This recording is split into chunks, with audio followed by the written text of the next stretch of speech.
This is the In-Tune interview, returning again to talk to more composers about the music that they compose. I'm Steven. Bryan, you chime in and say I'm Bryan. Oh, yes. I'm Bryan.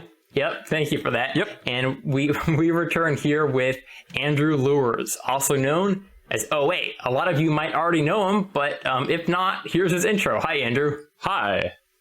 So could you let our fine listeners know a little bit about who you are and what it is you do? Sure. So I am a remixer and judge at OverClocked Remix. I've probably remixed maybe like 35, 40-ish tracks under either my own name or groups or potentially other pseudonyms. So of the remixers on the site, I'm probably one of the more prolific, probably in the top 10 or 15. Remixes, I tend to be in a bunch of different styles. I have a lot of things that come from, there's a lot of similarities in a lot of my tracks, but it does get mixed up from time to time. That's true. And I know you as two things. One, someone who is always rocking some like incredible synth work and or electric guitar work that's very upbeat and poppy a lot of the time. And the guy who drives me crazy because when I try to search for you in iTunes, OA brings up like every single album and song that I have. Yeah. Yeah. I've debated several times with a name change, but at this point, like OA, it's kind of established. Yeah, it's I'm coming up on my 10-year anniversary from when I joined the OCR. So I think by now, it's been a while. Time flies. That's great. Well, that's cool. I'm very glad to have you on the show. Thanks for joining us. Yeah, I'm happy to be here. So I think it was me who actually suggested this song, giving you some ideas. I might have chosen from a few of my favorites, but the one we ended up going with was one from the Phoenix Wright Ace Attorney series. Or is it the other way around? I forget. No, I think that's right. But it's called Carry the Moment. And it's actually one of my favorite songs that you've composed. Thank you. I guess let's start with, what's your history with the Ace Attorney series? Is it one you've played a lot? I initially had heard the music before I played the game and really enjoyed it. I think due to the sound chip quality of the DS when it first came out, or even, actually it first came out in the Game Boy Advance, but then was ported to the DS for the United States. They had to go with a more classic game sound, which is, tuneful, like really melodic, really rich harmonies, because it couldn't have really deep soundscapes. And that sort of music, like you said before, I like really, like melodic poppy music, and with like a lot of high energy and upbeat. Phoenix Wright captures pretty much all of those points right there. So the music initially spoke to me, and then I tried playing the game a little bit too, and I enjoyed the game a lot. Like, it's really well written and it's clever, but I have not played every game in this series. Well, I'm the same way. I will swear by the first Ace Attorney game, at least the first one that came to the US. I don't know if that was the first one or not. But for some reason, I just couldn't push my way through all the other ones. Maybe because I constantly get stuck. I don't know. Yeah. But I do love the music. Yeah. No. And even if a new game comes out and I don't play the game itself, I'll always check out to see what the composers have come up with. And for those who haven't played the Ace Attorney series, I think one of the notable things about the music is that even though it's dealing with court cases, it's scoring them like a fighting game, essentially. Really often melodramatic, exciting, energetic tunes. Which is, well, we'll get into that soon. I'd say it, like, it's scoring it kind of like a fighting game. I see more of it like scoring it like an anime. Like that's. Oh, that's a good point. It has that larger than life. Everything is the most emotional moment ever at all times. Whatever the emotion is. Yeah. They're scoring it like an anime fighting game. Ooh, well played. Yep, I can see it. Yeah, you got it. Okay, so you have actually done a few Ace Attorney remixes in the past. So when you went with Carry the Moment, why did you want to do this one? What was the angle you were going for? I basically my very first remix that ever got accepted to OCR was a Phoenix Wright song, and then probably a couple of years later I did a second one, and I thought it'd be good to, because there was so much good music to remix, kind of make a little trilogy and kind of close it out. And so I figured, I had one that was like, the first one was kind of like like a bittersweet ending theme, like but triumphant, but like kind of like looking back to the past. It felt kind of nostalgic. Second one was more of like an upbeat kind of ballad, like just kind of like breezy and fun. And the third one, I thought, let's do something really, really energetic, that like super hype. And there's so many good tracks that are remixable that I was like, well, I'll combine a couple, make a little medley. Yeah, that's cool. And it's also, I think your first Phoenix Wright song was the first song that I heard from you, so that might be one of the reasons that I identify your style with it so strongly. Sure. But that's cool. And I guess this is probably a good time to actually play the song for those of you curious. So we'll jump into that and then come back for some more fun questions.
That was Carry the Moment from OA, who luckily is still here with us and hasn't left yet. That was a close one. Question number one for this remix. What source tunes did you use, and why did you pick them? It was the... Let's see, I wanted to... First, like... I know it starts at the ending, but I wanted to call back to the Turnabout Sisters theme.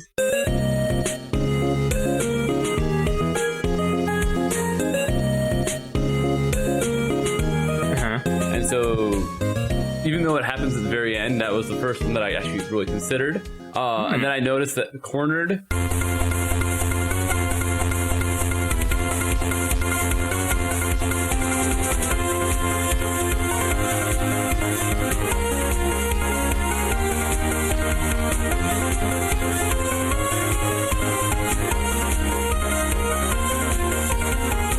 And I believe it's Allegro. Oh man, I'm gonna say the wrong source.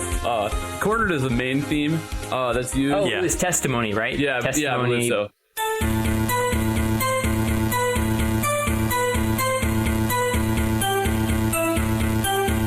Thank you. Yeah, well, I'm cheating and I have my notes up. Okay, maybe I should have done the same. But I mean, to be fair, Cornered was like the main theme, and Right. Testimony. I noticed that there's some similarities in parts where they both have like an extended vamp where they could fit over each other pretty well, and I thought that'd be kind of fun to just play around and see how I could what kind of new sounds and textures I could get by combining the two sources. That's really interesting because I actually thought that this remix was only pulling from two sources when I first listened to it, because you had kind of combined those two songs so seamlessly. Yeah, I had the same impression where I just, all of the, Tints dramatic music I thought was all from the same source at first, because yeah, it did blend together really well. Cool, well thank you. Yeah, I guess that's a success. Yeah, definitely. Well done. Yeah, I'm glad you were able to identify that.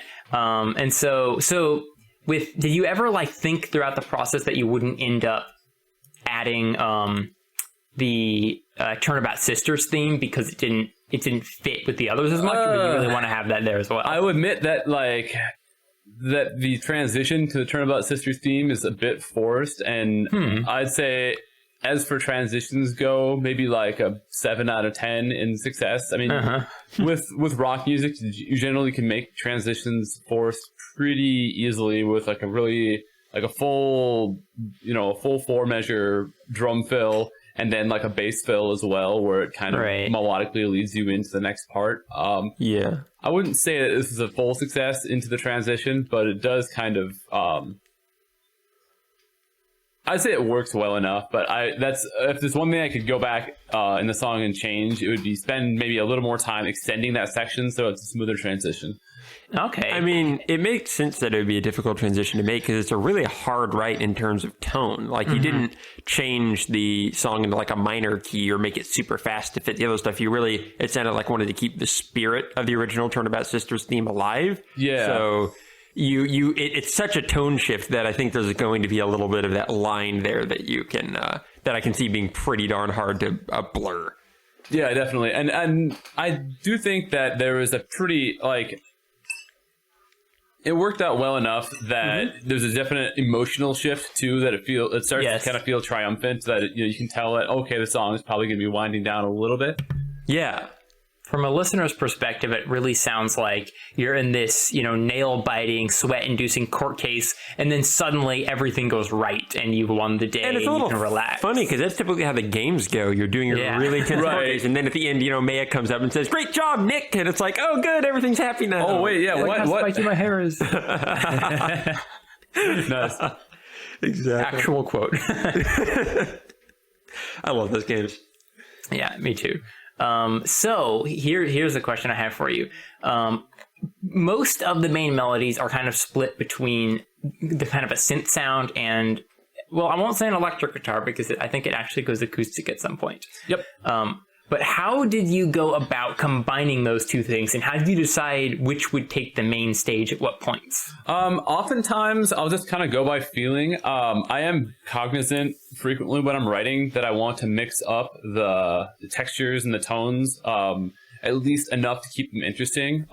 Even if certain bars, if there's a repeat or something of a section, I'll always make sure that there's going to be either like a new counter melody that comes in, or like the drum rhythm is changed up, or the bass gets more complicated, or sometimes the lead will change as well. And then other times, like specifically this one, where it goes into like the sort of like goes to acoustic guitar lead with like clean electric backing, and like kind of like a drum loop in the background as opposed to like a regular kit playing.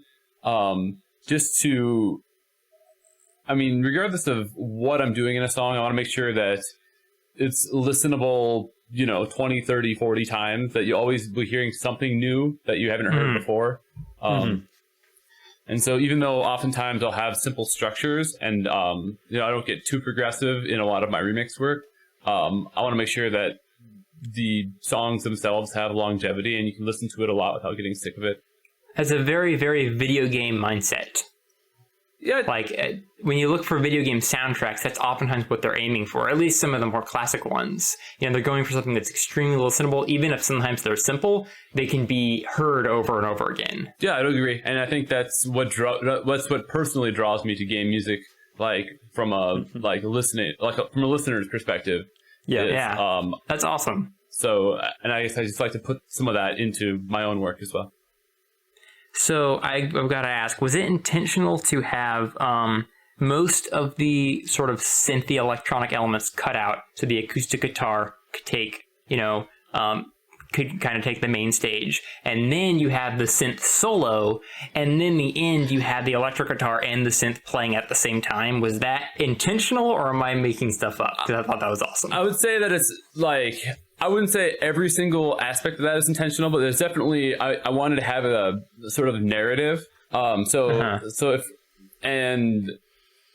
if you're listening to the song, you're imagining, so you get this court case, it's really intense. There's maybe one part where like things change and they get a little bit subdued for a bit. And then there's like near the end, after the break period, then like things get really serious and it goes back to the vamp and then like trading solos. And I think I probably should have changed the synth tones slightly, or one of the synth tones, but because they sound somewhat similar. But there's actually two different synths going back and forth doing, like soloing for a bar and then trading up. And like one of them sounds a little bit more like a brass synth, and one of them sounds more like just a monoglide, like analog synth. But the intent was kind of like the prosecution and the defense kind of battling back and forth. And so, which is why, like the first solo, pretty good. There's like some flashy stuff. Second solo ups the game a little bit and adds like a couple of different harmony parts. And then it goes back to the original solo and it just gets like super crazy, like 30-second notes and like a bunch of like insane runs and stuff. Wow, that actually makes total sense. I think I was subconsciously acknowledging that, but I hadn't actually thought of it yet. It definitely had the structure to me of like a solo battle, but I didn't actually notice the tone differons. Yeah, that was a misstep on my part. I should have made the second one a little bit different, but live and learn. Exactly. Great song, by the way. Makes sense. So you really had that story structure in mind, which kind of makes me wonder. You kind of answered this before, but at what point did you decide to include like an official ending? Was that an idea in there from the beginning, or did you like experiment midway through? It's actually started with the ending, and then the rest of the song was, how do I get to this point? Okay. How do I earn this ending? Yeah, right. Yeah, you have to. That's awesome. You have to score enough points to get the good ending, as opposed to like the false ending or whatever. Yeah. Another good video game analogy. Yep. So we've talked about a couple of things you would have done differently. Do you have like a favorite part of the arrangement, or one that you're most proud of? I do, but that's not it. What are you most proud of? Okay. yeah. Actually, Brian, I'm curious here. Like, sure. It's actually for me the very beginning when you hear those couple synth notes build up, and then the main melody starts in synth while the electric guitar backing comes behind it.